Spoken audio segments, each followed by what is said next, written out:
enquadrar o maluco e tal. Aí, General Ajax, do Duplo Expresso. Bom dia, Romos. Bom dia, Expressionautas. Daniel. Bom dia, Romos. Bom dia, Expressionautas, que nos acompanham também hoje. Olha só, qual petardo vocês querem rebater de novo? Vai dar uma raquetada de volta.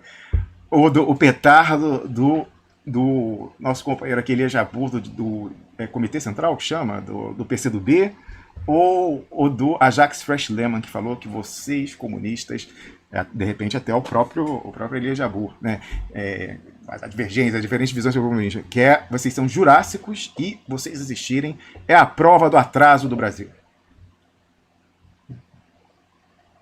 Quem pega primeiro? Deixa que eu deixo, não. Alguém começa aí, por favor. Eu posso Olha, Daniel. Daniel começa, então, já que ele já... Que a bola ficou quicando. A outra vez que a bola ficou quicando, o Maurício levou, então essa eu levo. Vamos lá. Bem, vamos, o que daria para levantar aqui, acho que tem todos esses elementos que foram levantados pelo Elias. Esse debate acho que a gente pode levar de forma fraternal, sem acusações de ordem moral e nem nada disso, mas veja como não deixa de ser curioso que dessa mudança editorial do Defesa.net, aí você mostrando que pode ser que nós tenhamos generais que estão mais à esquerda do que alguns partidos políticos no Brasil, né? Acho que esse seria um primeiro ponto a se levantar para o debate, porque fazem a crítica concreta e contundente do sistema financeiro e de como o comportamento desse sistema financeiro é deletério para a população brasileira.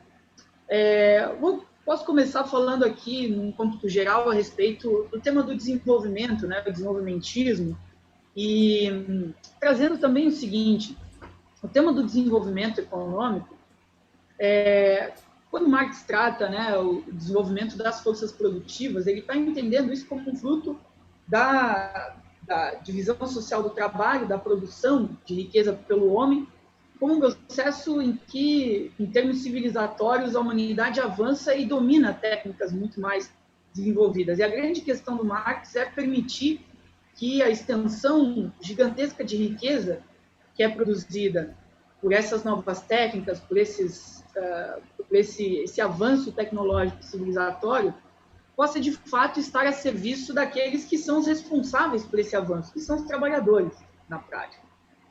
Então, essa avaliação de que, por exemplo, tem um antidesenvolvimentismo numa avaliação crítica do marxismo brasileiro, eu diria que ela é equivocada e ela recupera uma tradição, na verdade, que foi levada a cabo por Fernando Henrique Cardoso, ninguém menos do que ele, quando foi fazer a avaliação do que era a teoria marxista da dependência.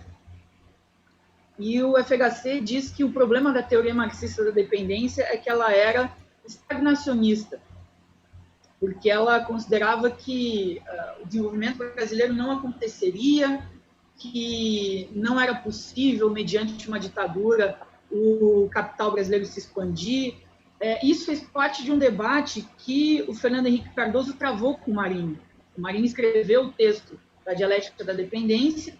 Fernando Henrique, junto com Enzo Faleto e com José Serra, responderam, principalmente Fernando Henrique e José Serra, que assinam o texto, responderam, né, um texto dizendo as desventuras da Dialética da Dependência, que era o texto clássico do Marinho, e entraram num acordo para o Marinho publicar isso na revista que ele tocava, nas suas publicações. E o Marinho aceitou, desde que ele pudesse ter uma tréplica.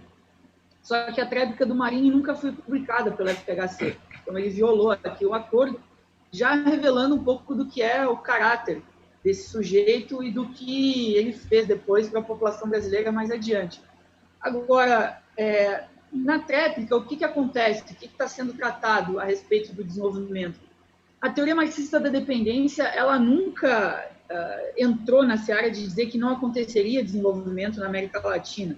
Ao contrário, se amparando pelo debate que trazia André Runderfrank, ainda antes disso até, diria que a América Latina sim se desenvolveria e que aconteceria aqui precisamente o desenvolvimento do subdesenvolvimento. Ou seja, as forças produtivas podem se desenvolver, elas não se desenvolveriam de forma autônoma, seria um desenvolvimento absolutamente amparado e ancorado no desenvolvimento científico e tecnológico dos países centrais.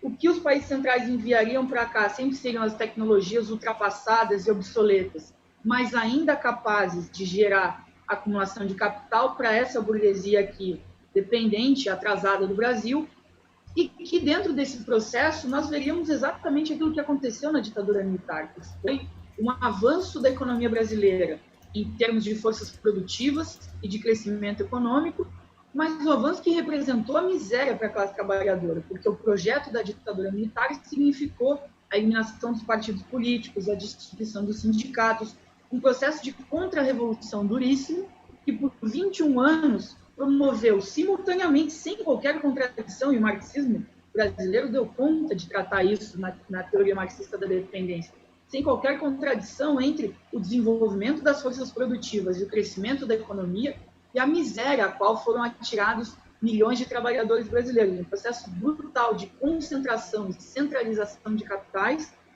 e um processo ideológico também que produziu uma operação em que os sistemas de graduação, de pós-graduação no Brasil, todos foram colocados a serviço desse projeto da ditadura militar, abandonando todos os preceitos de uma luta nacionalista, de um desenvolvimento autônomo da nação brasileira. Portanto, uma profunda fratura intelectual também no Brasil, da qual emergem aí, o Nildo fala muito disso, né, os partidos da ordem, e essa falsa dicotomia, essa falsa polarização entre PT e PSDB, que no fim das contas remontam à mesma tradição, de serem antimarxistas, antinacionalistas, e, no limite, estão depondo contra o desenvolvimento da população, o desenvolvimento brasileiro, em favor do acesso maior à riqueza em direção à população. E é sobre isso que a Revolução Brasileira procura retomar esse debate, não Muito por bem. uma retomada nostálgica daquilo que aconteceu no pré-64, mas exatamente por entender que o grau de consciência da classe trabalhadora brasileira nunca teve tão elevado quanto no pré-64.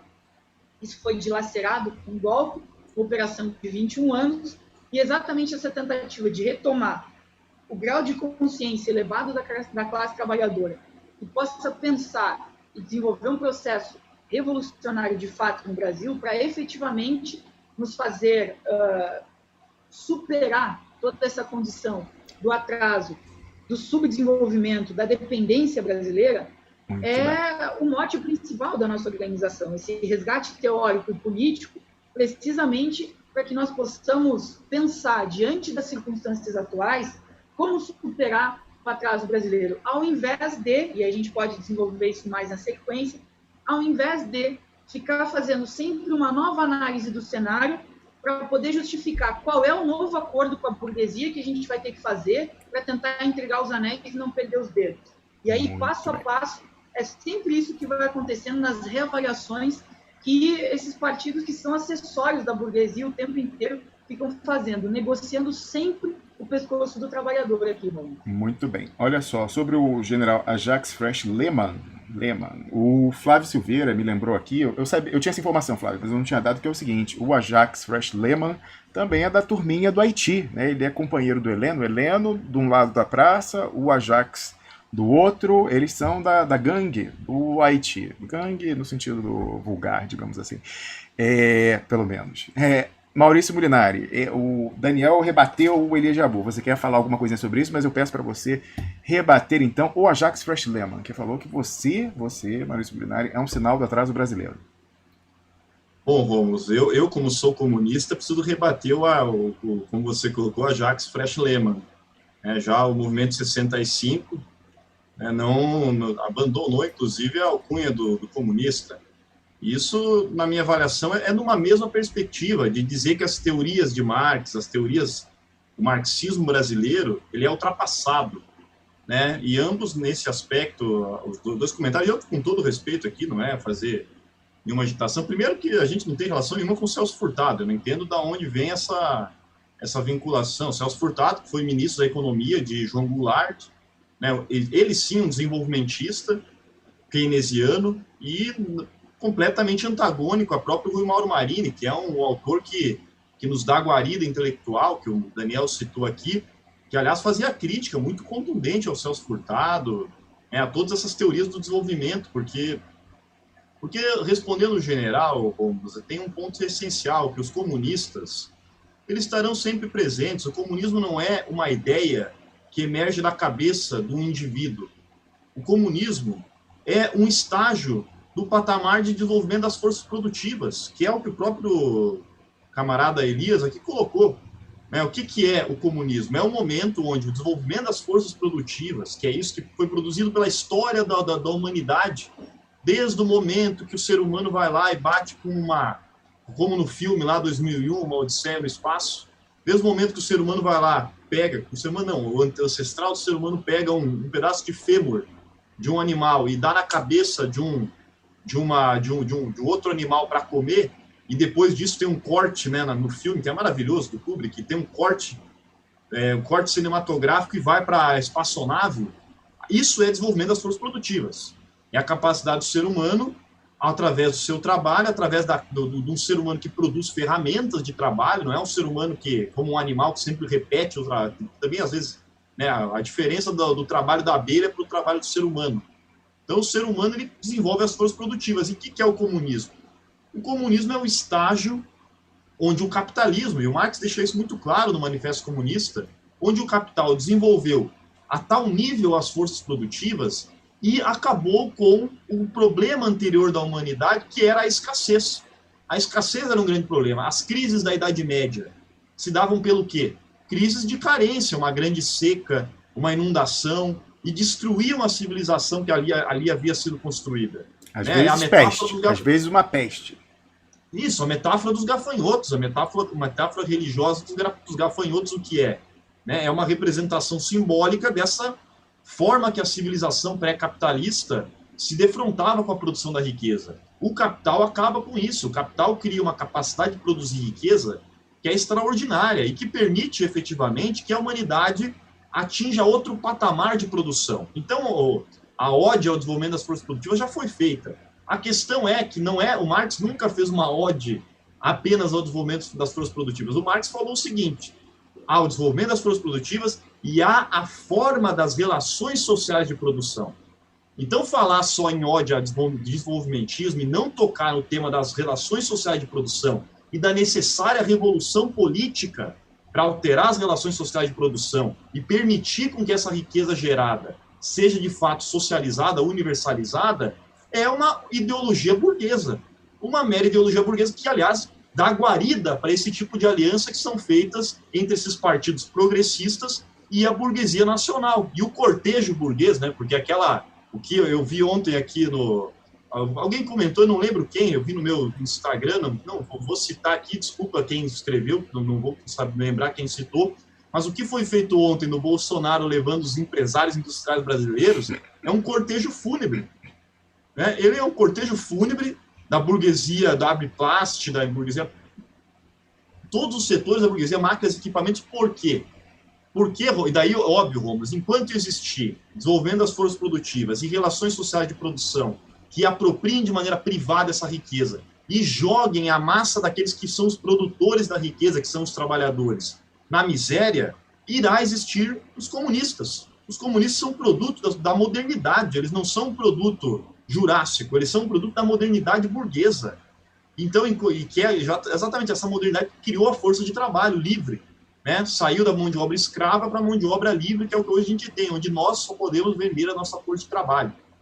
Então, o comunismo não emerge da cabeça, então ele é altamente moderno, ele não é algo que vai deixar de existir, e por isso que a burguesia, quando entra em crise, sempre as suas expressões políticas elencam os comunistas como seus adversários, porque eles sabem que os seus adversários não são os identitários, não são os pós-modernos, não são os progressistas, os adversários da burguesia são os comunistas. Então, os comunistas estarão sempre em cena, especialmente no momento da crise. E por isso, não por acaso, que o livro mais vendido, um dos livros mais vendidos depois da crise de 2008, foi exatamente O Capital, do nosso velho Karl Marx. Então, respondendo ao general, não tem nada mais moderno do que a luta dos comunistas, e respondendo ao Elias, dizer que a luta dos comunistas é pela revolução social, não é pelo desenvolvimento das forças produtivas. O desenvolvimento das forças produtivas é uma tarefa histórica da burguesia, que deixou, no caso brasileiro, não é que ela deixou de desenvolver as forças produtivas, não é que ela não tem nem capacidade de socializar, tal como foi feito na ditadura. Aliás, quando ele fala que a ditadura, né, promoveu ganhos de produtividade e incorporou massas urbanas na classe média, massas da população, a classe média urbana, o Rui Mauro Marini fala isso abertamente, deixa isso muito claro. Por isso que ele diz, é o desenvolvimento do subdesenvolvimento. Então tem uma discussão teórica aí para ser feita, que me parece ali que, no comentário muito breve também, né, ele poderia ter tempo para desenvolver com muito vamos mais fazer, vamos seguir debatendo. Mas um comentário muito breve, mas que me parece muito equivocado, vamos usar assim, equivocado diante do que é a interpretação da teoria marxista da dependência e diante do que é a própria interpretação marxiana de Marx, dizendo que há desenvolvendo as forças produtivas e inexoravelmente a necessidade da revolução social para que as relações sociais de produção mudem e garantam isso, tal qual a Revolução Chinesa. Não existiria processo de desenvolvimento autônomo chinês, que não vamos nem entrar aqui se é comunista, se é capitalismo de Estado, não é isso que me interessa, mas houve um processo de apropriação da capacidade do Estado chinês de tocar o rumo do rumo da sua nação, né, passou por uma revolução social. Sem isso não teria as etapas posteriores. Sem a Revolução Russa, não teriam as etapas posteriores. Então, me parece muito equivocado, né, tratar de desenvolvimento das forças produtivas, me parece uma ode à burocracia, e não um sentido revolucionário, original, tal qual está em Marx, tal qual está em Lenin, e duvido que Lenin discutiria com o Caiado. Lenin discutiria com a classe operária brasileira para, de fato, discutir como fazer a revolução social, e cortar a cabeça do Caiado, e não fazer aliança com o Caiado, que, sendo bem direto, é disso que se trata, né? Porque se não tivesse sido cortada a cabeça do czarismo, ou a cabeça da aristocracia francesa, a modernidade também não se instauraria. Não foi produto da paz e do amor, foi produto dos processos violentos da história. E não Muito é, bem. obviamente, uma questão de vontade ou não. Eu quero um mundo de paz e boa vida. Porém, a história demonstra que a minha vontade diz muito pouco sobre o mundo. Né? O mundo é aquilo que ele é, e a violência é a parteira da história, como já diria outra vez o nosso camarada Karl Marx, né? Um sujeito muito sábio. Muito bem. Eu gosto muito desse tipo de polêmica, mas eu tenho que sempre contextualizar o que eu já falei aqui hoje, vou repetir. Queria eu que nós estivéssemos discutindo qual a interpretação do marxismo privilegiar para conduzir o Brasil. Queria eu que a gente estivesse discutindo qual manifestação do nacionalismo terceiro-mundista estaríamos fazendo, revolucionário, não revolucionário. Não, a gente está discutindo se vai seguir existindo no Brasil ou não, né? E num contexto muito desfavorável. Então a gente sempre tem que contextualizar também que temos que sempre tentar enfocar no máximo possível o que nos une, focar mais isso do que nos separa, embora essa polêmica seja interessante, porque ela pode até se traduzir no posicionamento presente. Então, por exemplo, vai ou não vai no 1º de maio com o Fernando Henrique Cardoso e o Rodrigo Maia? Eu ouvi, eu não sei se é verdade, até posso perguntar para o Elias depois, que essa articulação do Rodrigo Maia e do Fernando Henrique no palanque da CUT não teria sido do PT, teria sido do PCdoB. Eu não sei se é o caso, mas enfim, eu vi isso que você poderia ter perguntado, mas eu vi. Então até se traduz no posicionamento na hora, na tática, não só no sentido estratégico e nacional estratégico aí de longo prazo, mas vamos lembrar que a situação está dramática. Assim, se o Ronaldo Caiado fosse nacionalista, eu ia decapitar ele depois que a gente reconquistasse a soberania política. Mas agora, por enquanto, eu ia falar, não, é mais um aqui, estamos tão poucos e, de repente, vale a pena preservar. Olha só, sobre a questão do general Ajax Fresh Lehmann, o Piero colocou uma coisa interessante no Facebook, que eu não tinha visto ainda, e vi agora, que é o seguinte, não sei se vocês estão atentos para isso, mas nos grupos militares, eles estão pegando fogo contra o STF, e aquela coisa lá dos 300 tomou um impulso assim quase de explosão. E quando a gente lembra da história lá do Vilas Boas, da sinergia entre a juristocracia e a casta militar, quando a gente lembra que o Ajax Fresh Lehmann está no STF, eu fico muito cético se o Celso de Mello, ministro, crescer para cima dos 3 generais, falando que vai conduzir eles coercitivamente, debaixo de vara, botou debaixo de vara no despacho. Se eles não forem voluntariamente depor, né, lá no inquérito contrapondo, entre aspas, Moro e Bolsonaro, fico pensando se ele não checou antes a assessoria, né, que redige os votos, não checou antes com a Ajax se podia ou não podia, se causava embaraço, se podia carregar um pouco na retórica ou não. E o Piero também está cético aí com essa questão. Ele botou o seguinte, ó, Cismogênese Brasil, parte 1953. É que nem novela, todo dia é igual, mas as pessoas sempre querem ver o que vai acontecer. A Jax talvez tenha falado, Celso, estica a corda aí, vai. Pronto, aquela dica amiga, né?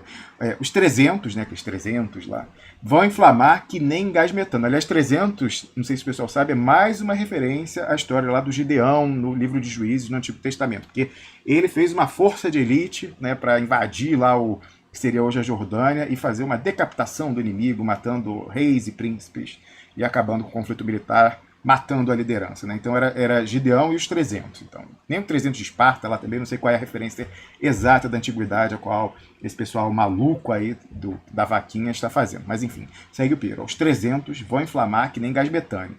Já está inflamado. Qual é a lógica? O outro lado sente que os 3 militares, os 3 generais, estão mais colados em Bolsonaro do que nunca. E é o Celso de Mello quem diz, né, que eles estariam recalcitrantes para preservar o Bolsonaro, talvez. E ontem, anteontem, na verdade, o TRF4 manteve a condenação do Lula no caso do sítio. Ó, que time, né? Que nem novela da Globo, gente. Então, voltamos ao velho padrão insurgente do TRF4. Aquele da sinergia, o Vilas Boas falou, tem uma sinergia entre o Comando Sul e o TRF4 que mandou o Lula para a cadeia. Aquele que foi escudeiro do Moro, né? Que falava que se o Moro violou a lei, estava justificado porque tempos de exceção exigem medidas de exceção. Isso está lá no julgamento do TRF4 de recurso contra abuso do Moro. Aí segue o Piero. Veja um tweet da deputada inflamável abaixo, a Carla Zambelli, aquela que, segundo a Joyce Hasselman, sua colega de Câmara, teria sido prostituta na Espanha. Não tem nada contra isso, mas enfim, eu tenho contra isso ter virado debate numa audiência de comissão. Uma falando que a outra era, e dizendo que não era, que o Bolsonaro perguntou se era mesmo, quanto cobrava e tal. Isso sim, se ela foi ou não, eu tenho menos interesse. Mas enfim, continuando, né? A salada é essa mesma. TRF4, Lula, Maduro, Olavo, generais, Celso de Mello, STF, 300 bombas de metano fede, né? Bolsonaro e Moro. E aí, para concluir, ó, parece mesmo uma chave comutadora de associações. Sempre lembrando, a ideia é a produção de instabilidade. A novela, né? A novela, porque prende. Só. O Daniel e Maurício, você já viu uma novela, um filme, em que todo mundo tá bem no início, continua amigo, e continua amigo, e continua amigo, e termina amigo? Não, eu não conheço. Ninguém fica vendo. Não conheço porque ninguém vai ver até o final. Tem aquela história, até a receita de bolo de comédia romântica, né? Que aí, às vezes, né, sem querer fazer muita estereotipação de gênero, as meninas obrigam os namorados a assistir no cinema.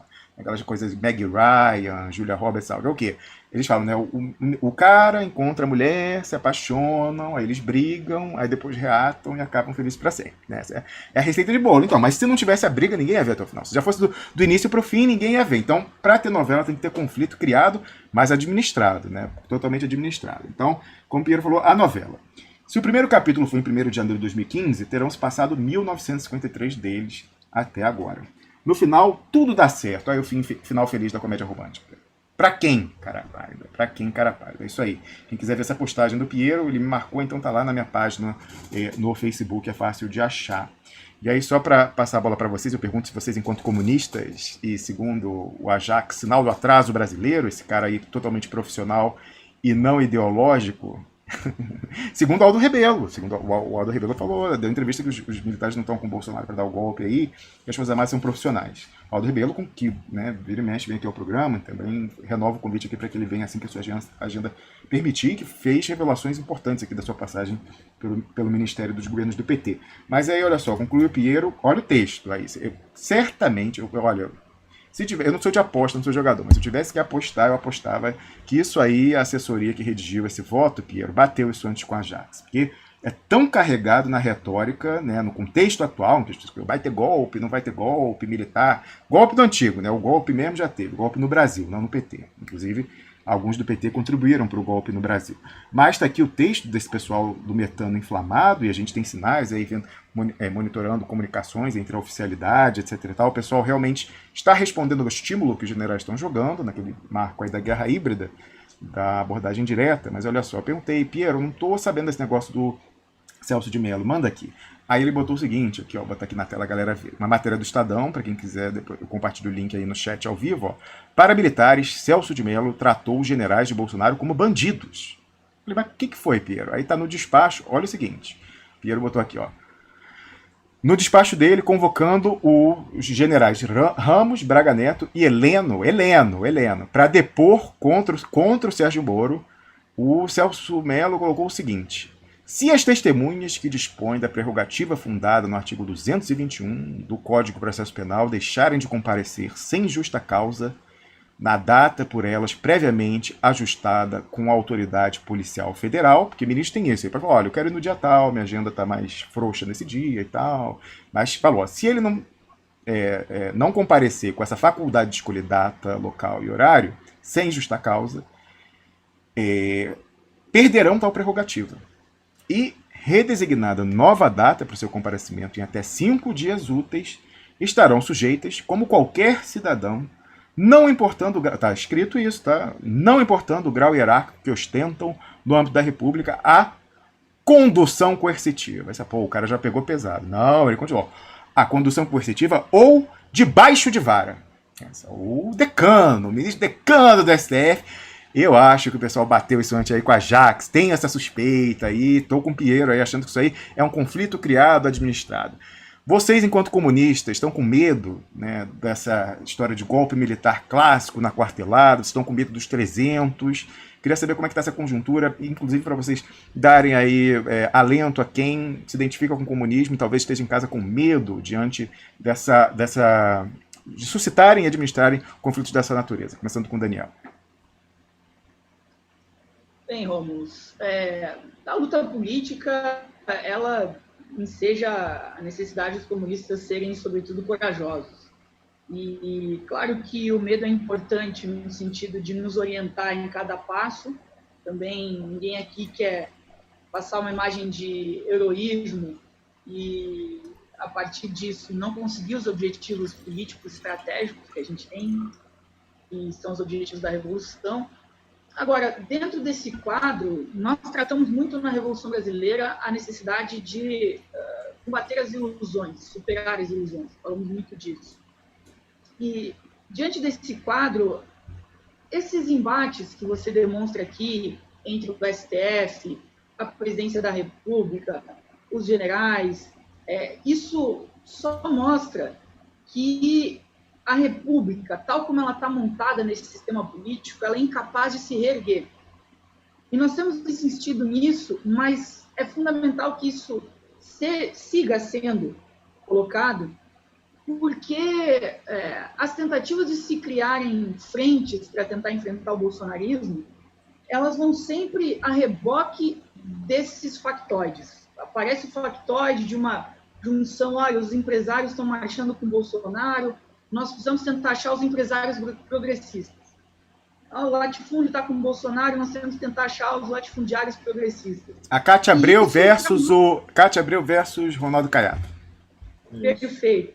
Então, quando nós falamos da necessidade de ruptura de ilusões, é exatamente entender que um latifundiário ele vai ser progressista no gogó em uma pauta de costumes, numa coisa ou outra, que ele vai ser um pouco mais aberto e dizer assim, bom, não tocando na minha propriedade, na minha produção de soja, no meu mercado enviado para a China ou para a Europa ou para o Oriente Médio, eu topo o que vocês quiserem aí. A questão é não tocar na minha propriedade. A questão é que se o acordo é não tocar na propriedade, o acordo significa fazer com que milhões de brasileiros sigam sendo atigados à condição de vender sua força de trabalho por preços muito baixos na cidade, ou então situações de trabalho, que eu acho muito curiosa a expressão, análogas à escravidão, porque não pode dizer que tem escravidão moderna, análogas à escravidão no campo a que são submetidos os trabalhadores brasileiros, ou a violência para todos aqueles fiscais do trabalho ou fiscais do meio ambiente que vão operar no campo.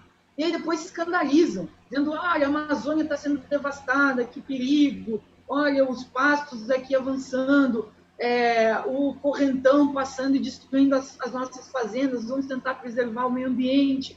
E aí não conecta a pauta nessa totalidade. Enquanto o Brasil for essa fazenda do mundo que tenta plantar o tempo inteiro grãos para exportar, para sustentar a acumulação de capital fora daqui, no limite a gente sempre vai ter uma contradição com a sustentabilidade ambiental. Enquanto não pensar outras alternativas, outras estratégias de desenvolvimento nacional, isso não vai ser absolutamente enfrentado. Por isso, quando eu falo da ruptura das ilusões aqui, Eu estou dizendo exatamente nessa linha de que não há como tentar ficar buscando, se agarrando em tudo aquilo que está ruindo, está vindo abaixo. Aí a gente vê, por exemplo, movimentos que o governo brasileiro tem tido, como essa marcha dos empresários, na expressão aí que o Maurício recuperou da marcha fúnebre dos empresários. Aí o que aconteceu? A Globo ontem foi dar essa reportagem, eu estava acompanhando aqui, em seguida que teve o debate todo, ela foi entrevistar o presidente da ABIMAC, que disse assim, olha, o combinado com o Bolsonaro não era fechar o isolamento social, a gente só queria saber como é que o governo ia se comprometer com certas medidas em nome do setor. Então, quer dizer, tentou pintar um verniz de que o presidente da ABIMAC é um empresário responsável, é um empresário que não vai querer a mortandade nas formas, porque ele não quer isso na conta dele, é óbvio. Só que aí não é função da esquerda tentar ficar salvando aqui os empresários mais humanistas, é entender que a luta de classes, quando ela funciona para valer. Se a guerra de classes é o que está valendo, a gente não pode contemporizar e achar que o empresário, por mais bem intencionado que o sujeito seja, ele pode ser civilizado, sentar na mesa, ser um humanista e tal. Agora, concretamente, o desenvolvimento do capitalismo vai cobrar dele uma postura que seja antitrabalhador, antipopular, antinacional, no caso do Brasil, como país dependente subdesenvolvido. E as crises são fundamentais porque elas revelam de forma cristalina essas questões aparecendo. Só que a nossa operação está sendo o tempo todo dissipar essas fumaças, essas cortinas que vão aparecendo na frente. Tem que colocar a questão clara, concreta, como ela está dada.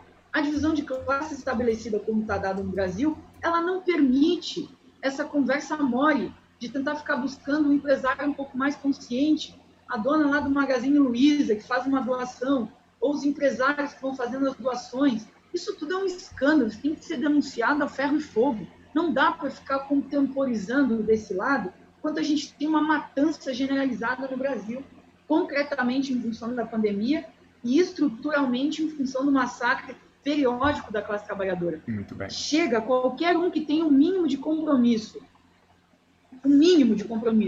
uma sociedade brasileira mais justa, mais igualitária e mais avançada, não tem o direito, diante da crise e da emergência que a gente está agora, não tem o direito de ficar contemporizando e sinalizando qualquer linha de aliança com essa gente. Muito bem. Maurício Molinari, eu acho que você, enquanto sinal do atraso brasileiro comunista, na palavra pública, empenhada publicamente, do general que fica lá na Praça dos Três Poderes, você está com medo, primeiro, medo de golpe clássico, anos 50, 60, tanque na rua, a polícia do exército e tal, ou você teme, medo é uma palavra própria, mas teme, é cauteloso, se resguarda com relação a esse golpe que não ousa dizer o próprio nome, em que o Rodrigo Maia fala, olha, vota isso aí, senão vai ter o golpe da quartelada lá dos anos 50, vota o fim da Previdência, vota tal, e que a gente tem associação não só com aquela história das forças clandestinas antiterroristas, mas também com o mafioso do bairro, o PCC, no marco do evangelistão do pó. Você acha que está preocupado, achando a história dos 300, que possa ter um golpe quartelada lá anos 50, 60 na América Latina? Bom, Rômulo, a gente quando está trabalhando no terreno estamos trabalhando no terreno das hipóteses, né? Isso é importante tá claro, porque, claro, hipóteses com fundamentação científica, não é achismo, né? A gente tem uma bagagem aí de crítica da economia política brasileira, para saber os determinantes dessa economia política, de uma ciência política desenvolvida historicamente. Ninguém aqui fala da cabeça, né? Tem toda uma bibliografia produzida de análise de processos reais. E o que me parece, tratando nessas hipóteses do que pode acontecer no Brasil, de que é inexorável uma ruptura política. Eu tenho isso aqui muito claro, ainda mais diante dos dados. Eu queria ler aqui rapidinho os dados que saíram essa semana da economia brasileira. Vamos lá. É uma coisa, por isso que por que é um cortejo fúnebre o que aconteceu ontem? Porque caiu só em abril e não está nem os dados de março, porque o isolamento social, ele começou na última quinzena de março, nem ainda está calculado abril aqui. E vamos lembrar que esse mês e essa semana, especialmente, várias unidades da federação entram em lockdown estrito, estilo Itália e Espanha. A gente tem já o Amazonas, alguns locais assim, o Pará, o Ceará, no Rio de Janeiro algumas cidades, como Niterói, e o próprio Rio de Janeiro, a capital, também está se cogitando isso diante da evolução dramática da curva exponencial. Vocês economistas conhecem função exponencial. Não, exatamente. Então, caiu em março 9% a indústria nacional, a produção industrial nacional, caiu 9%, isso não é qualquer... E, aliás, de uma base muito deprimida. A gente já estava falando de uma indústria... Antes mesmo, a gente falava aqui, né? Uma indústria que tinha 30% de capacidade ociosa.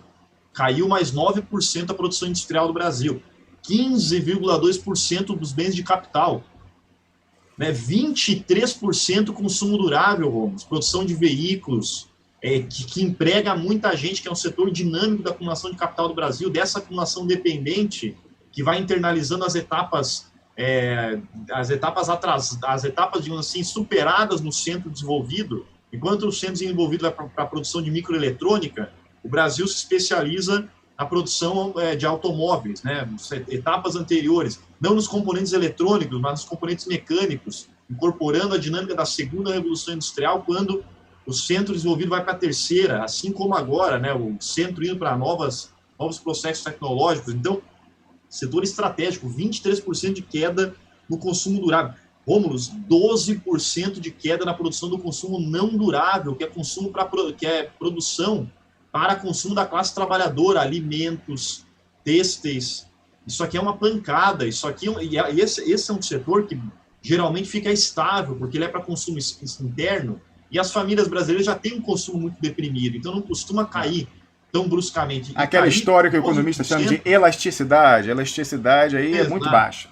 Para ver como os marxistas também se apropriam disso, não é as questões que devem ser apropriadas da ciência econômica, e aliás já estão desde muito tempo, né? Isso aí, as novas teorias ficam dando nomes bonitos para coisas muito antigas, né? Que já era. Então, isso, Rômulos, 8,9% de queda no investimento. 8,9% de queda de investimento, sendo que há uma queda de quase 36% na importação de máquinas e equipamentos em um mês. Então, e na construção civil, que é outro setor estratégico da acumulação de capital no Brasil, queda de 6,7%, isso em março. Isso fez com que, vamos, hoje, saiu agora, antes de começar aqui, enquanto estava rolando o debate aqui no Duplo Expresso, peguei os dados do IBGE da inflação. Opa. O IPCA caiu de 3,3% para 2,4%, uma deflação generalizada. E a gente sabe que para a economia é muito mais, deteriora muito mais a deflação do que a inflação, porque a deflação é a incapacidade da própria acumulação de capital. Então, uma deflação que já se apresenta, e aquilo que você vem colocando aqui, que é a fuga da Bolsa. Por que está fugindo da Bolsa? Ao mesmo tempo que há uma fuga da Bolsa, o que está acontecendo? Os capitalistas industriais produtivos cresceram 12% a demanda por crédito nos bancos privados, nos grandes bancos brasileiros. O que eles estão fazendo? Eles estão abandonando as emissões de ação, as emissões de debêntures como forma de financiamento no dito mercado secundário da Bolsa de Valores e estão indo para o sistema financeiro do sistema, que está assegurado pelo sistema da dívida pública. Certo. Por isso que é tão importante a denúncia que a Fatorelli faz. Certo. Porque não é a dívida pública na sua dinâmica contábil. Isso é um equívoco avaliar ela dessa maneira. É na sua dinâmica histórico-política. Porque qual que é o papel da dívida pública, do sistema da dívida pública no Brasil? É dar garantia para a propriedade privada dessa burguesia decadente que vai assaltar o Estado brasileiro para garantir as suas posições, e é óbvio que a fatura disso tudo vai vir para a classe operária brasileira, e isso aí a tônica. De um lado, esse processo. E então, Rômulo, o que é o ponto que eu estou querendo dizer? Já está precificado. Isso aqui é caos social. Isso aqui, sem nem ter os dados de abril, é caos social completo. Então, nesse ponto de vista, eu não sei qual vai ser o desdobramento prático concreto, mas eu entendo que vai haver uma escalada, ainda mais quando diante da escalada do próprio Covid-19, porque aqui é um horror que foi feito no país, né, que, aliás, eu não sei nem se não foi provocado, porque Bolsonaro já obviamente sabendo que a economia, desde o final do ano passado, já estava em debacle, ele foi muito habilidoso na minha avaliação do ponto de vista do discurso político, de criar essa dicotomia economia e vida. Porque tem pequenos empresários que estão decadentes. Imagina, a grande burguesia se protege no sistema financeiro oficial, né, na sua fusão com o capital financeiro. Para isso aí, inclusive, a PEC 10, né, Maurício? Olha só, exato, queria perguntar para vocês o seguinte, então. Depois, se vocês quiserem já antecipar, o Nidorix vai comentar com a gente aqui o papel, a importância que ele considera a política, e também comentar a questão aí da controvérsia contábil sobre a dívida pública. O Gustavo Galvão também vai falar disso com a gente, mas se vocês já quiserem furar o Nildo e falar um pouquinho, a gente fala também, já que o Paulo Gala puxou esse assunto hoje aqui na abertura. Mas eu queria perguntar se vocês...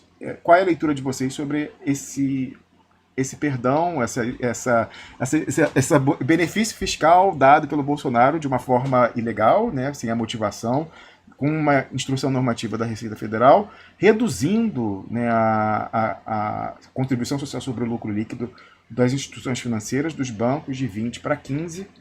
E a gente viu aqui um expressionauta que divergiu, falando, não, mas porque o princípio da anterioridade tributária não estava preservado, a anualidade sim, já que a alteração feita na Constituição foi no exercício fiscal passado, em 2019, mas não tinha lá a noventena, os 3 meses. Eu falei, olha, quem está falando isso, primeiro, não foi uma lei, né, foi uma alteração constitucional que eu, inclusive, acho que está no marco das disposições transitórias, né? Então, isso aí, em princípio, a leitura de que isso aí passa por cima desses princípios de estabilidade e previsibilidade da majoração de tributos. Mas olha só, a pessoa que fez o alerta, pelo menos o alerta que eu vi, chama-se, eu falei que eu ia buscar, encontrei, Luiz Gustavo Carvalho, ele é advogado, professor da Universidade Estadual de Alagoas, doutorando em Direito pela Universidade Federal da Bahia e mestre em Direito Tributário pela Universidade de São Paulo, né? E como eu falei, esse tweet foi compartilhado pelo Paulo Nogueira Batista Júnior, o ex-indicado, quer dizer, ele foi indicado, mas o ex-diretor do Brasil no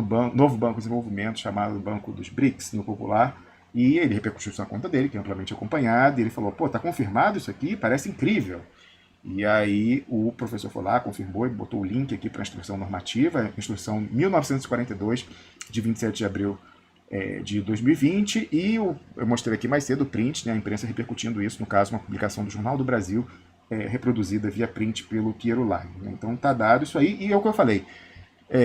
A despeito de divergências teóricas, princípios que eu também aprendi na faculdade, eu aprendi anterioridade, noventena, aprendi tudo isso. Agora, quem diz o que é o que não é não é nem o STF, é o Ajax Fresh Lema. Ele fala, se não é, e você pode sacar os 5% e mandar se blindar com dólar e depois voltar com a dupla alavanca de oração cambial e da bolsa para pegar tudo de graça. Eu pergunto, vocês acham que essa extemporânea diante da crise, do agravamento da crise no Brasil, presente, assim, tá na mesa, é pegar 5% dos lucros dos bancos, a gente sabe o que é isso. Você acha que isso é mais um sinal de que os caras estão aí já com a contagem regressiva para estourar o mercado financeiro no Brasil? Começando com o Daniel.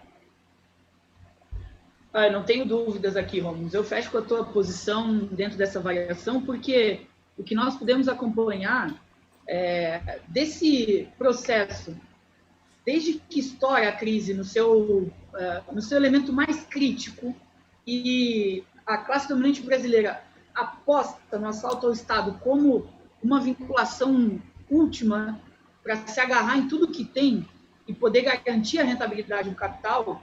Isso vem desde todas as contrarreformas que foram sendo levadas de 2015 para frente, de forma mais específica, contra a classe trabalhadora brasileira.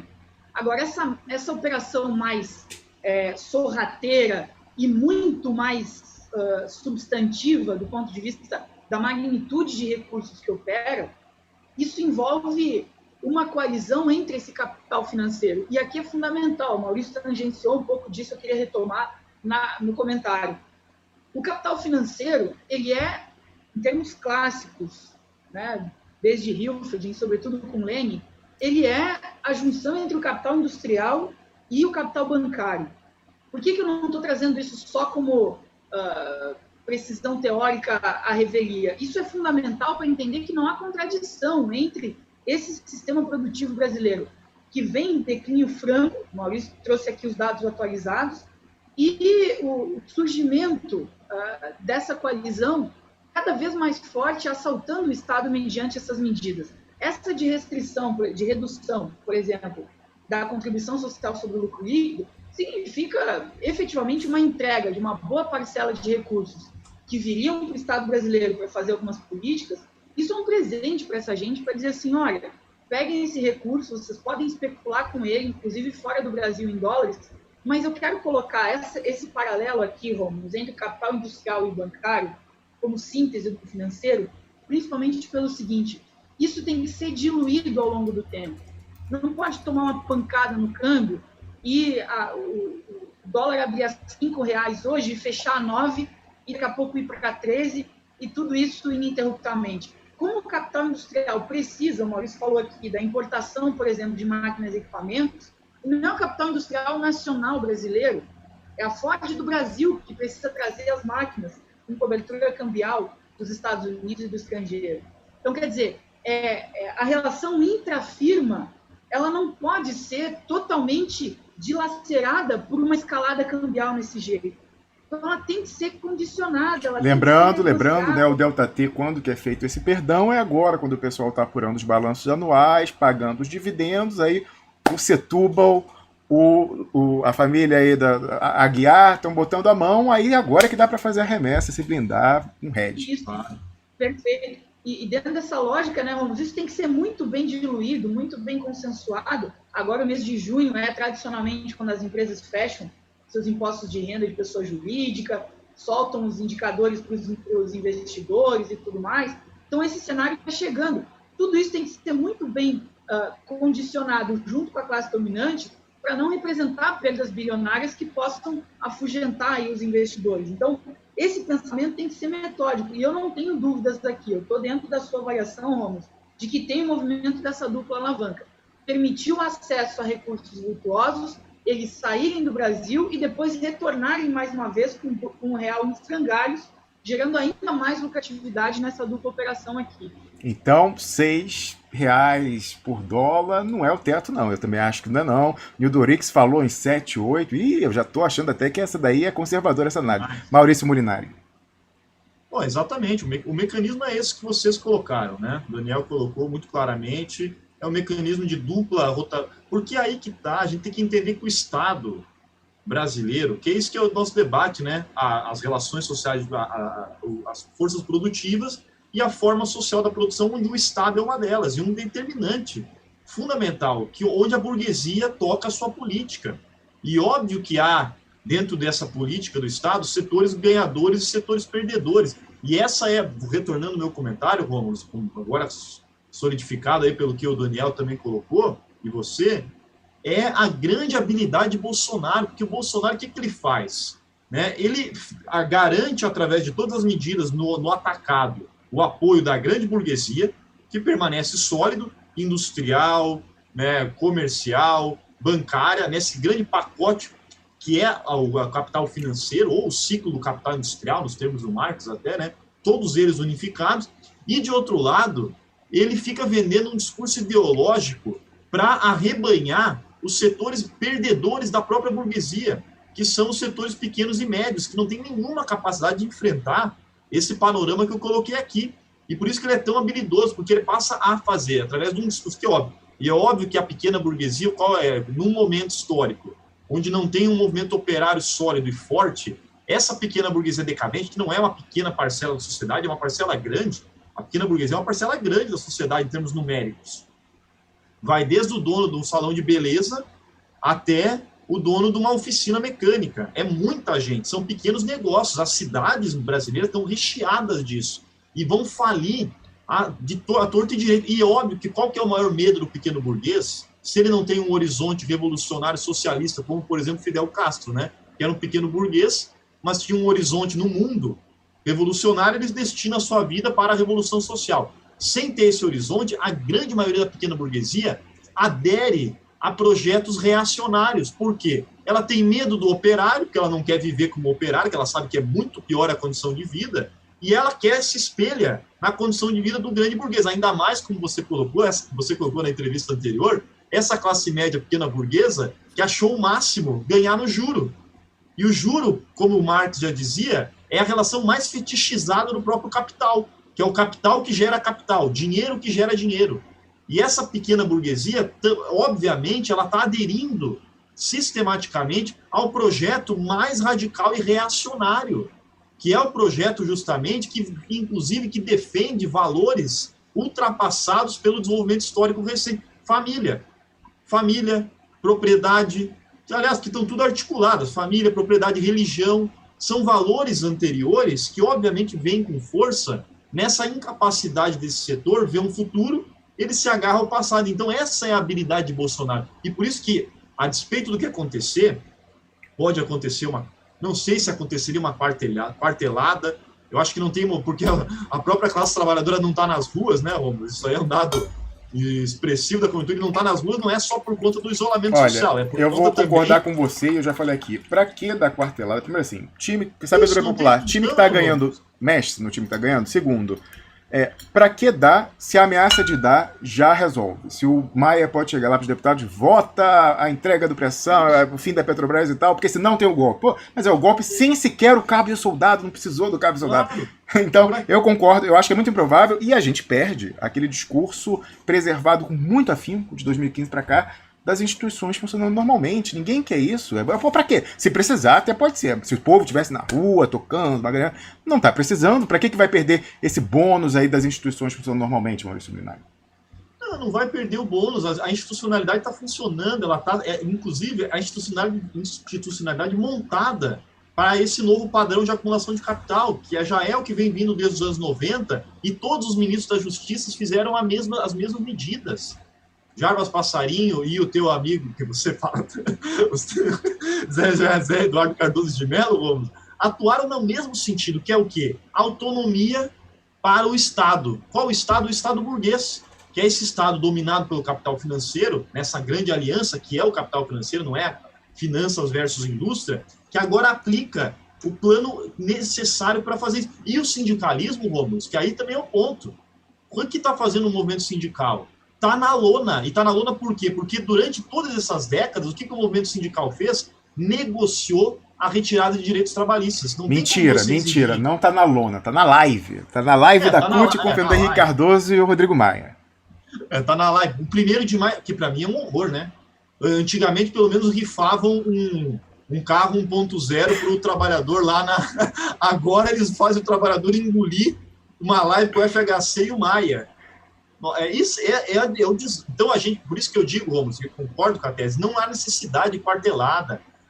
Por isso que vai continuar, e na minha avaliação é isso, é uma disputa discursiva de construção de antagonismo, e o identitarismo e a pós-modernidade dentro da esquerda auxilia enormemente isso, em torno dos costumes. É o Bolsonaro, o charlatão, o irresponsável, a Regina Duarte, que canta a música da ditadura no meio de uma entrevista. Todo mundo resolveu falar disso ontem. Todos os influenciadores digitais. Não tinha nada mais importante acontecendo no Brasil. Olha, como o Piero falou, né, tem assim, a banda de música, que nem era da UDN lá, que o pessoal se revezava, falando. É assim, é a Damares, aí pula pro Guedes, da empregada doméstica na Disney, aí pula pra Regina Duarte com a música da ditadura, aí eles vão alternando o diversionismo. E é um sequestro da pauta audiovisual. E no momento onde está todo mundo no isolamento, especialmente a classe média, e aí tem que ter clareza que a classe média é fundamental na política, porque ela é de onde vem a maior parte dos quadros políticos, a classe média no isolamento social, consumindo de maneira neurótica todo o pacote da indústria cultural,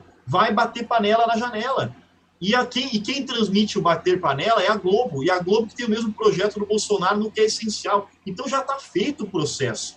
E a questão só que é, Rômulo, a contradição, e encerro, passo já a palavra, a contradição fundamental é o quê? Não dá conta de atender as condições objetivas da classe trabalhadora. Por isso que o movimento sindical poderia estar organizando, e eu não estou dizendo aqui fazer organização de maioria, eu estou falando de organizar uma minoria sólida e orgânica, e poderia ser feito isso nos setores que têm maior tradição de luta, na famosa vanguarda da classe operária. É possível fazer, só que nem isso faz, porque esse movimento sindical completamente na live, né, não consegue colocar isso na pauta. Então, há um trabalho fundamental nessa contradição, Rômulo, dos comunistas, dos revolucionários, dos radicais, ganharem posições dentro dessa contradição. Eu acho que é um momento na guerra, tem momentos que você não pode derrotar o exército inimigo, mas você pode ganhar posições para permitir uma contraofensiva. Hoje, qual é a nossa tarefa? A nossa tarefa é ganhar posições. E nessa contradição como eu mostro no desmoronamento da economia, é possível, né, ganhar algumas contradições, obviamente, diante de uma dificuldade muito grande, mas é possível, é o possível no movimento sindical, no movimento estudantil, nas formas mais organizadas da classe trabalhadora, nas suas várias expressões. Esse é o papel hoje, para mim, o central, e não fazer live com o Rodrigo Maia e que o Guilherme Boulos, nosso colega de partido, correu por conta da nossa da pressão mancada, aqui, tá mancando holandês, assim, com a plataforma de 10 centímetros de madeira de lei. Não foi só ele não, o Juliano Medeiros estava confirmado também, não estava no banner porque não chama audiência, mas estava confirmado, ele também teve que sair fugido, aí depois das tamancadas da semana passada. Olha só, a gente está chegando na conclusão da transmissão, então peço para vocês irem pensando em considerações finais e, se possível, furarem um pouquinho no Dorix e falarem do que vocês acham da questão da auditoria cidadã, do papel pedagógico, eu concordo, né, da questão, e um pouco sobre essa controvérsia, lança ou não lança, amortização nas despesas financeiras e tal, até o interesse disso como uma provocação para as pessoas, suscitar o questionamento, chamar até a atenção para essa questão. Eu acho que esse debate é sensacional e por isso que eu trago aqui, né, as diversas questões, e quem vai tentar fazer a síntese dessa vez não é um marxista, vai ser o Gustavo Galvão, que falou, não, eu sou mineiro, eu vejo coisa boa em todo mundo, falo bem de todo mundo, então vai ser ele que vai fazer a síntese aqui. Mas olha só, eu queria só comentar, antes de passar a palavra primeiro para o Daniel, depois para o Maurício Molinari, inclusive o Daniel tem que sair daqui a pouquinho, é o seguinte, primeiramente dizer o seguinte, olha, você expressional ter fogo, né? Quando eu não insisto muito em você ir lá comentar, deixar seu comentário, aí diminui. Então a gente estava com uma ordem de grandeza aí de 800 pessoas deixarem o oi ao longo do dia lá na sessão de comentários, com isso a gente reduzir o roubo, né? O roubo da audiência. Aí no de ontem, que inclusive costuma ser o dia mais roubado da quinta-feira, né, o maior diferencial entre o que aparece no Social Blade, que trabalha só com os dados do YouTube, aqui não estão as outras redes sociais, inclusive ontem a audiência do programa de ontem foi altíssima no Facebook, teve aí, acho que 14 mil, no nominal, hein, o nominal deles oficial. Mas olha só, no YouTube, tá aqui na tela, ó, o programa então ontem com Alejandro Acosta, Mário Maestra, Angélica Lovato, no YouTube deu 13.569. Aí lá, isso o dado que o YouTube mandou para o Social Blade. Aí no YouTube nominal, para a pessoa mais bobinha, que vai ver o marcador. Cadê, meu filho? Abre aqui. Vai, o marcador lá. Vai, desce. Peraí. Tá lento aqui, vai. Pronto. Ih, agora foi demais. Ó, pronto.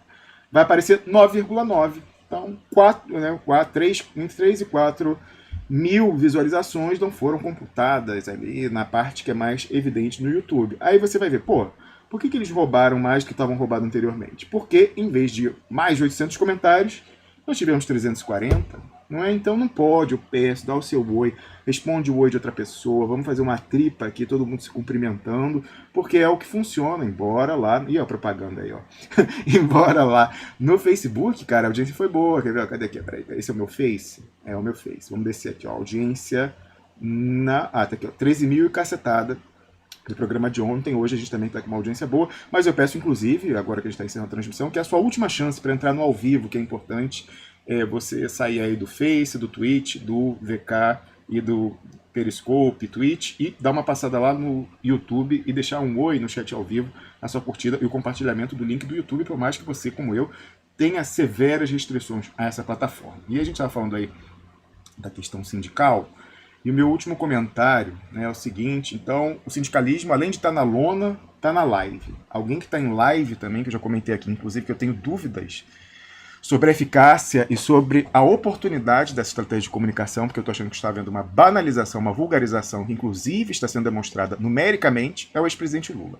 Todo dia tem uma live do Lula e a gente vê o ex-chefe de Estado do Brasil, uma figura referencial em nível internacional, ombreado com o Merkel e tal, dando live de 8 mil, 12 mil, apanhando o Duplo Expresso em audiência. Será que está vulgar? Há alguma diferença? Olha, eu estava fazendo a conta outro dia, se tem uma live de 12 mil pessoas assistindo, bom, o PT, que tem mais de 2 milhões de filiados, não tá, é 0,5% do PT que está assistindo. Assim, olha, nem no PT... Partindo da suposição que dos 12 mil são todos filiados ao PT. Logicamente tem pessoas simpatizantes, não simpatizantes, inimigos. Mas só, vamos supor que foi... Mas Nem pro PT tá apelando a live do Lula, e aí chama um dia o ex-ministro, não sei o que e tal. Eu, sinceramente, tenho dúvidas sobre a conveniência e oportunidade dessa vulgarização, o Lula youtuber. Tenho dúvidas. Agora, além do Lula youtuber, a gente tem o Lula tuiteiro, que quer lacrar. O Lula agora entrou na onda. Ele falou que tá com tesão de 20 anos, né? Então ele agora é lacrador, é o Lula lacrador. Então, ele foi ao Twitter ontem, ó, ele tá aí agora... Ô, gente, ele quer entrar na Revolução Brasileira, o Lula revolucionário, olha só. Aí ele foi lá e botou o seguinte, ó. Ah, mas o Lula tá radical, entre aspas. O pessoal tá achando o Lula super radical. Ele falou o seguinte, ó. Eu não tô. Eu tô mais consciente. E não vou deixar mais ninguém pisar em cima da gente. Falei, porra, cara. Quer dizer, falei nada. Porque eu já tô gato escaldado, tem medo de água fria. Eu compartilhei esse tweet do Lula com singelas palavras. Falando o seguinte, ó. Uma palavra, um lugar, uma postura. Ou não. Qual que é a palavra? Qual que é o lugar? Qual que é a postura ou não? Suíça. Suíça. No mais, presidente Lula, 3 pontinhos. Vamos lá, para fechar a participação em primeiro, Daniel e depois o Maurício. Bom, mais do que a banalização da live, né, das transmissões ao vivo aí, tem uma banalização da língua portuguesa junto, né, que é uma apropriação, uma enxurrada de expressões estrangeiras também em todos os nossos... praga isso. Todos os aspectos da vida, né? Mas, assim, mais do que a banalização da transmissão ao vivo, tem uma banalização do discurso político. Ele é muito mais emblemático para a queda de audiência do que o número de transmissões que são feitas. Eu imagino que o militante petista, se para mim isso já irrita, eu imagino o militante petista assistir uma transmissão ao vivo do Lula e simbolicamente aqui, o estúdio, entre aspas, ele fala alguma coisa. E quando o Lula vai para uma transmissão ao vivo, no 1º de maio, e bota um quadrinho do lado escrito tudo que o ser humano precisa é um amor e cachorro, sinceramente, num cenário como esse... Eu tenho cachorro e eu apresento aqui uma forte objeção a essa formulação. Bom, mas não tem como, né, diante do cenário que se apresenta a classe trabalhadora, eu me espelhar num líder que coloca isso simbolicamente atrás, olha, tudo bem que isso daí não é o que define a questão, mas, bom, eu acho que é espantoso de início já, de cara. E a mensagem que é passada é vulgarizada também. A mensagem é muito vulgarizada. E aí o resultado da audiência vai ser exatamente nessa linha, né? Quando vem, eu vi ali o Lula falando esses dias de que ele está se convencendo de que não dá para ter ganho de todo mundo, tem que ter uma radicalização de fato, mas você veja que isso são simulacros, ele sinaliza isso, mas não vai pegar os documentos com você, por exemplo, ele vai nesse simulacro dessa... Comigo não, peraí, que tem gente que sempre fala, por que você não dava... Não, no judiciário da Suíça, pedi. Aliás, a coisa piorou ainda mais, eu falava que o Lauber, o procurador-geral, não tem condições de comprar briga nesse momento, então ele teria que entregar, né, os originais. Piorou, ele voltou agora o parlamento a sessões, mas agora mantendo 2 metros entre cada deputado, alugaram um centro de convenção para fazer a sessão do parlamento. E aí encontraram mais coisa do sujeito, ele está pior ainda, vai ser chamado para questionamento, então ele está mais assim, pato manco, impossível, inclusive, porque ele perdeu o prazo por causa da pandemia e deixou prescrever o caso da FIFA. Então o cara está queimadaço, escândalo aqui, seria a hora de ir para cima. Em março o Lula esteve aqui, passou do meu lado, mas não pegou não. Beleza. Pois é, né, Ramos? Aí tem mais 3 questões que eu queria tratar aqui bem rapidamente, né? O Maurício falou setores dinâmicos do mundo sindical. Eu fico observando, por exemplo, um setor estratégico como o setor de petróleo no Brasil. Eu fui dar uma olhada nos preços do petróleo internacionais aqui. Né? A política de petróleo brasileira, desde 2016, está sempre acompanhando os preços internacionais. E aí essa virou a política central para poder dar rentabilidade à Petrobras e tudo mais, e os seus acionistas e toda a dilaceração da empresa. Né?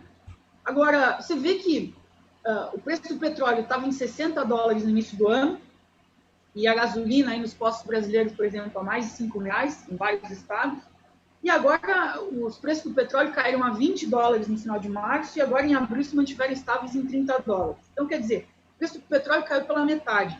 E a gente não vê uma campanha sindical, por exemplo, de converter isso nos preços nas bombas, no gás de cozinha, em coisas que são realmente concretas, palatáveis para a população. A gasolina aqui no Brasil tinha que estar R$2,50. O preço do gás de cozinha tinha que voltar para R$40. Não tem como aceitar isso. Então, quer dizer, o mundo sindical está desarmado de fazer essas lutas e puxar essas bandeiras concretas. Isso é um escândalo. São setores estratégicos que poderiam puxar bandeiras como essas, poderiam trazer esses ataques. Claro, a distribuição do combustível hoje no Brasil está completamente dentro do setor privado. A BR distribuidora não pertence mais à Petrobras, não tem mais o controle. Tudo isso é um escândalo. Mas as consequências práticas disso são essas políticas de preço, por exemplo. E eu aqui queria deixar explícito, né? Eu sou um comunista em função da questão do tempo, entre outras coisas. Eu quero tempo livre para poder viver minha vida. E o mundo do capital vai comendo meu tempo livre o tempo inteiro. Eu não tenho tempo para fazer as coisas. Então, quer dizer, como eu não tenho tempo para viver, eu busco o comunismo. Porque eu quero a redução da jornada de trabalho, eu quero receber sobre aquilo que eu trabalho diretamente e quero ver do fruto do meu trabalho especificamente, não quero o fruto do meu trabalho sendo apropriado por alguém privadamente para ter uma vida luxuosa enquanto eu me lasco aqui. Então, essa é uma mensagem das principais, porque, no limite, o que a gente vem experimentando agora, e sobretudo em tempos de pandemia, as pessoas têm observado isso.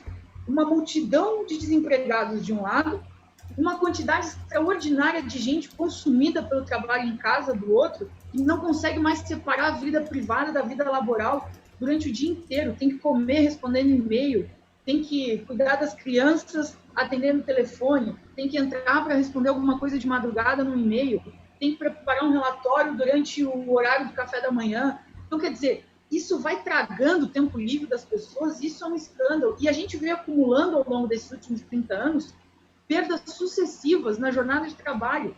Trabalho aos domingos, que foi aprovado, o Maurício costuma falar muito disso, trabalho aos domingos, que foi aprovado durante os governos petistas.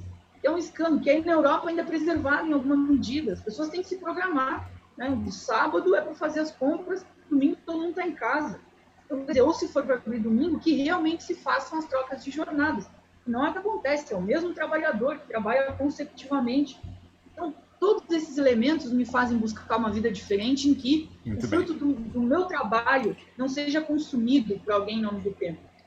Sobre a auditoria cidadã da dívida para fechar, eu gostaria muito também de participar aqui com o tempo nesse debate, para a gente poder destrinchar todos os argumentos. Estou escrevendo sobre isso, né, sobre o tema da auditoria da dívida, e fico aí muito grato pelo espaço, pelo debate, que a gente possa continuar essa conversa aí, Romulo. Maravilha, combinado já. E olha só, eu vou deixar um dever de casa para você então. Você que fez aí a defesa do ideal comunista lá já depois da superação do Estado, quando Marx fala lá que o pessoal vai ter o tempo para voltar à aristocracia grega, lá na palavra da areté, as artes, a filosofia, o ócio, aproveitar e tal. Eu acho o máximo, quero muito... Não, eu não vou chegar lá, imagina, mas eu queria muito pensar que a humanidade vai chegar lá, mas tem sérias dúvidas. Então, o dever de casa que eu vou deixar para você é baseado em algo que eu discuti, inclusive, essa semana aqui, que é a história, um problema econômico com o qual certamente você está familiarizado, que é a tragédia do bem comum. Então você, como dever de casa, Daniel, da próxima vez você vai ter que vir aqui fazer uma resenha da tese de Elinor Ostrom, ela que foi a primeira mulher a ganhar o Prêmio Nobel de Economia, que ela tentou dar uma terceira via para a tragédia do bem comum, que é aquela que é um dos maiores desafios a executabilidade, eu saio inventando palavra, enfim, a viabilidade do socialismo, mais ainda do comunismo, que é aquele, eu só quero tirar e eu não quero dar. E aí, se todo mundo individualmente pensar isso, então a gente viu isso, eu mostrei um caso concretíssimo aí que a pessoa reclamou, falou, eu quero ver o Duplo Expresso, mas eu quero que você pare de falar para eu compartilhar o link, isso tá me enchendo o saco. Eu falei, né, não é possível.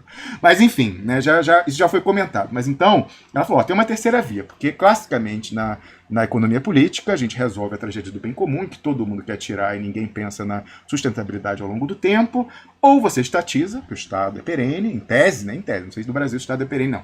Ou então você privatiza, porque também a gente individual pensa, não, eu quero que isso aqui dure, que eu vou passar para o meu filho, né? Tal. Não, tem um negócio aí de gestão comunal, gestão coletiva, autogestão, que eu acho até que vocês curtem a história de autogestão. Então, Daniel, fica o dever de casa para você falar se presta ou não presta a tese da Elinor Ostrom, qual que seria a solução marxista e mais do que marxista, revolução brasileira para a tragédia do bem comum, para a gente pensar na viabilidade desse comunismo idílico aí da superação do Estado lá em Marx. E aí eu vou passar a palavra para o Maurício Molinari fechar a transmissão de hoje. Transmissão é melhor que live, né? Realmente é foda. Mas live pegou. O pessoal fica falando. É live do Lula twitteiro, Lula youtuber, Lula lacrador, né? Não dá. Enfim, né? Eu adoro o Lula, tenho um carinho pessoal, mas não passo a mão na cabeça. Você que é expressional é testemunha disso. Inclusive, renovei aqui no ar, ao vivo, em cores, para o líder do PT do Senado, que teve aqui no último domingo, o pedido, já que ele falou que ia encontrar o Lula na segunda-feira anterior, que transmitisse mais uma vez o nosso chamamento, mais do que convite, para que o Lula se quer radicalizar, mesmo, né? Começa pegando uns documentos aqui na Suíça da Odebrecht, provando que a Lava Jato é uma farsa para além da retórica, né? A gente quer a ação casada com o discurso. E aí, só para fechar, eu peço então que você que está vendo esse vídeo aí, compartilhe esse link, deixe seu comentário ao longo do dia na seção de comentários. Última chance de deixar o seu oi no chat ao vivo. Quero agradecer aos nossos participantes do dia, o Paulo Gala, o Elias Jabur, o Maurício Molinari, o Daniel Correia da Silva. Quero agradecer ao pessoal que me ajuda aí na retaguarda, editando e publicando artigos no site. Vai ter vários artigos hoje. Vá para o canal no Telegram, esse está aí na esquerda da sua tela, para garantir que você não vai perder nada. E siga a gente em todas as plataformas. Daí, onde quer que você esteja assistindo, está na descrição do programa os links para você seguir em todas as plataformas, não perder nada do que a gente publica. Por fim, queria agradecer a quem ajuda a gente materialmente a manter esse espaço, seja tornando-se membro do canal, seja mandando superchat, seja no Vaquinha, seja no Patreon. Inclusive isso, né? Por pouco, daqui a pouco, com essa desvalorização cambial, eu não vou ter que voltar a tirar do meu bolso para manter o programa no ar. Tem isso aí também, porque saiu de 3 e pouco para 6, que é os 50%, e os valores, como o canal está no Brasil, é em reais. Mas enfim, não estou reclamando não. Até aqui está cobrindo ainda, apertou, mas está cobrindo. Maurício Molinari. Vamos usar o bate-papo ao vivo, a live aí, né? Ela revela, na realidade, ela revela a fragilidade, às vezes, de quem se expõe a ela, né? Ou a qualidade também, porque o instrumento por ele mesmo não é algo que possa ser objeto de que ele mesmo vai revelar algo, né? Mas eu pego, sim, eu li faz muito tempo já a história da Revolução Russa, né? E o Lenin fez a Revolução, não foi por uma defesa do ideal comunista, foi pão, paz e terra, né? Questões objetivas. Não é uma questão de um ideal inalcançável, de um ideal no sentido da utopia, não é isso. Mas o Lenin aparecia em poucos momentos. Em toda a trajetória da Revolução Russa, o líder político ele aparece quando tem algo de relevante a dizer. É ali que ele se faz líder. Ele não se faz na ideia da commodity da live, né? Que esse é o problema. O Lula, como perdeu o que dizer, ele vai ter que se transformar numa mercadoria. Comoditização. A gente está vendo aí com essa população, tá? Comoditização de live e de conteúdo de live, inclusive. Exato. E a live tem que ser utilizada como aí a gente se diferencia no mercado, olha, a gente diferenciando, saindo da comoditização. Exato. Ela tem que ser utilizada com um sentido estratégico.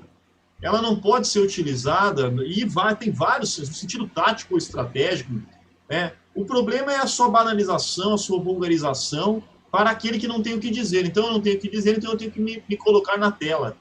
E o se colocar na tela, meus amigos, a produção audiovisual da Rede Globo, ela é mais poderosa, né? Ela não vai superar essa ideologia nós vamos cada um fazer nessa coisa dos novos empreendedores, cada um agora pode fazer o seu audiovisual.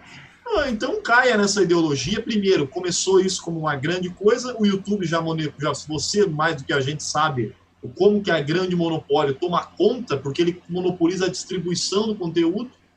Então, beleza, pulveriza os produtores, mas a distribuição é monopolizada pelo capital.